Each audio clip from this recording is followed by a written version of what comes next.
Cuando pensamos en cuchillos, o si acaso la palabra cuchillo, nos viene a la cabeza esta clase de objetos, o si acaso esta clase de herramientas de corte. Por ejemplo, si vamos a la RAE, vemos que la definición de cuchillo es instrumento para cortar formado por una hoja de metal de un corte solo y con mango. Podemos ver que esa definición es bastante laxa, incluye muchas herramientas de corte dentro de la definición. Por ejemplo, este formón es un instrumento para cortar formado por una hoja de metal de un corte solo y con mango. Así que técnicamente cabría dentro de la definición de cuchillo. Cuchillo, la definición de cuchillo abarcaría el formón. Y de la misma forma que abarcaría el formón, abarcaría un hacha o un bisturí. Así que vemos que dentro del término general de cuchillo hay términos específicos para diferentes herramientas. Y de la misma forma que tenemos nombres diferentes para otra serie de herramientas de corte más específicas que el cuchillo, tendemos a atribuirles a esas herramientas de corte ciertas cualidades específicas. Por ejemplo, no nos gustaría, digamos, que un hacha flexione así, sería impensable, no cabría en la definición de hacha. Y, por ejemplo, tampoco esperaríamos que un formón tuviese filo por ambas caras. Digamos que si no tiene bisel por una cara, no es un formón. Lo que quiero decir con esto es que los cuchillos de cocina japoneses, los tradicionales, deberían tener una definición más específica que la de cuchillo. Por ejemplo, a estos dos les llamaríamos cuchillos y a este le llamaríamos también cuchillo. Sin embargo, si miramos las propiedades de este y las propiedades de estos, se distancian tanto estos dos de este de la misma forma que podría distanciarse el formón de este. Las propiedades mecánicas del acero son totalmente diferentes, la construcción es diferente, el tipo de acero es diferente, el uso específico para el cual está dirigido es diferente. Y lo que quiero decir con esto es que muchas veces tendemos a solapar y a atribuir cualidades de unos a otros. En este caso concreto de los cuchillos de cocina normales y los cuchillos de cocina japoneses, creo que al ser nosotros occidentales tendemos a atribuir cualidades de los cuchillos de cocina occidentales a los cuchillos de cocina japoneses. Por eso en algunas ocasiones cuando compramos nuestro primer cuchillo de cocina japonés, tenemos unas expectativas muy diferentes a la realidad del cuchillo que hemos comprado o de la herramienta de corte que hemos comprado. En este ejemplo específico únicamente estoy incluyendo cuchillos Hocho, estoy incluyendo cuchillos japoneses tradicionales con acero 2 capas y filo cóncavo por un lado, plano y ligeramente convexo por el otro. Por lo tanto, podríamos gastarnos bastante dinero en un cuchillo japonés de cocina tradicional y ver que se mella muy rápido. Al mellarse muy rápido consideraríamos que es un mal cuchillo. Sin embargo, se mella muy rápido porque están todos templados a una dureza muy alta. Es una de las características de estos cuchillos. De la misma forma que se nos mella muy rápido, se nos oxida muy rápido, lo cual es bastante frustrante. Y también se doblan muy rápido. Podemos ver aquí, haciendo un poco de fuerza, ya lo he doblado. Vamos de nuevo.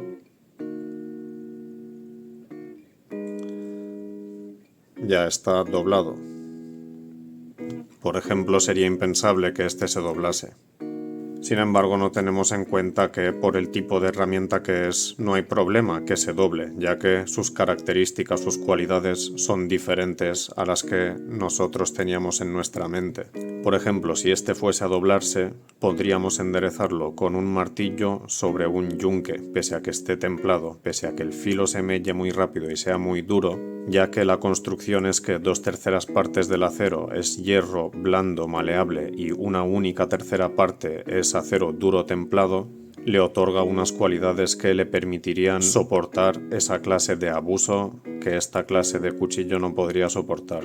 Por último, vamos a ver cómo comprobar la tenacidad o la elasticidad de estos cuchillos para verificar la calidad del temple. Cuando un acero está bien templado, tiene elasticidad. En un vídeo anterior ya vimos cómo comprobarlo con la lima, vimos este caso concreto que se doblaba muy fácil y que la lima resbalaba en el filo, pero mordía en el lomo. Sin embargo, esa forma solo mide la dureza del filo. Otra de las características de un acero templado o bien templado es la elasticidad. Hemos visto que, por ejemplo, este sí que es elástico, vuelve al sitio, sin embargo este no vuelve al sitio. Lo doblo, se queda doblado.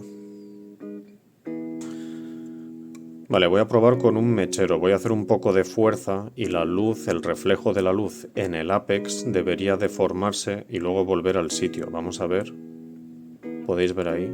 ¿Podéis ver cómo el ápex se va deformando? Si hago mucha fuerza... ¿Veis ahí? Si hago mucha fuerza puedo mellarlo, incluso con un mechero. Vamos a probar aquí. Voy a hacer mucha fuerza, intentar mellarlo. Vale, no he podido mellarlo. No he podido mellarlo porque vuelve al sitio. Vamos a probar otra vez. Estoy haciendo bastante fuerza. Vemos que se dobla mucho, pero ni se queda doblado ni se rompe. Bien, vamos a probar de nuevo, pero esta vez con una varilla de latón. Voy a hacer fuerza en el filo, voy a intentar mellarlo, a ver cuánta fuerza puede soportar. Vale, esta es muy ancha. ¿Veis ahí el filo, el ápex? Vale, lo he mellado. ¿Veis? Muy duro. Si hago fuerza hasta mellarlo, veis que se dobla. ¿Veis cómo flexiona? Justo al lado de la mella está flexionando bastante. Lo que viene a ser el filo.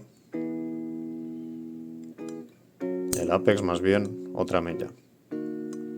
Bien, ya he enderezado la hoja más o menos, sigue teniendo las mellas para que se pueda ver, digamos, la dureza, se mella con mucha facilidad, pero de nuevo, por si el tema de la flexión o de la tenacidad no ha quedado claro, de nuevo uso un mechero de plástico, veis justo en el ápex se curva un poco la luz ahí.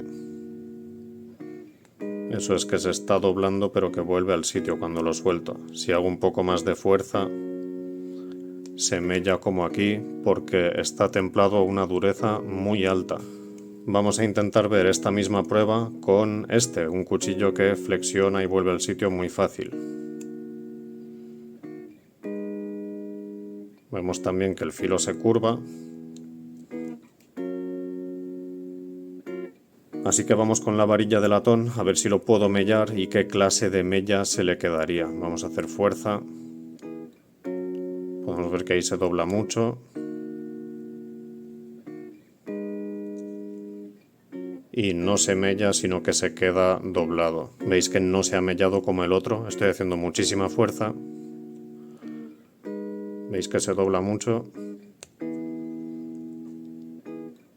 Y no se ha mellado, no ha sido una mella limpia, sino que está deformado. Esta hoja que flexiona tanto y que vuelve al sitio, cuando le hacemos fuerza, ahí por ejemplo, que es más o menos lo que le estaba haciendo al otro, se queda en el sitio.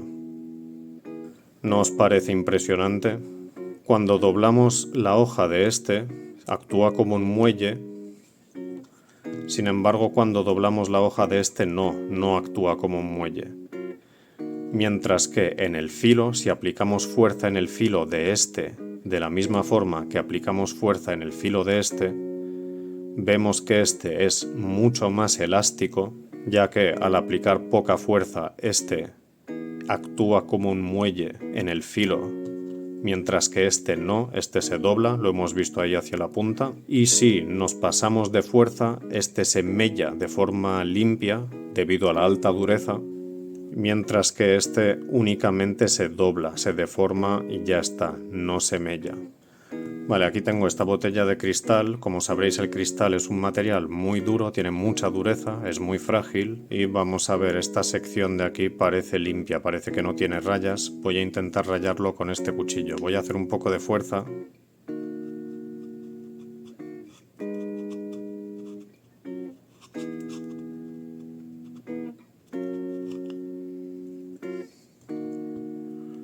Veis que lo raya. Literalmente le he hecho ahí una muesca.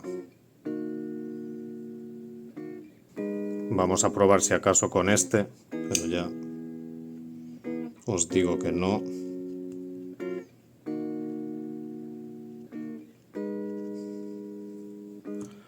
Por más fuerza que lo haga o más que lo intente, no. Y ahora decidme si no os parece maravilloso tener un cuchillo con la hoja tan dura que pueda rayar el cristal, que a la vez sea flexible y que cuando se dobla y se mantiene doblado, el filo no se rompe.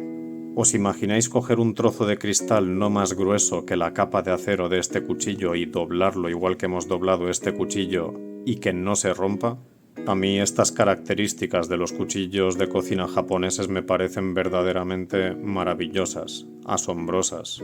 Aún así, lo que sucede es que muchas veces juzgamos estos como si fuesen la misma herramienta de corte que estos. Por lo tanto, podemos ver que a nivel mecánico o a nivel del metal son características totalmente diferentes. Construcción diferente, geometría del bisel diferente, todo es diferente. No son la misma herramienta, sin embargo se llaman igual. Simplemente esto y esto son cuchillos porque la definición de cuchillo es muy laxa.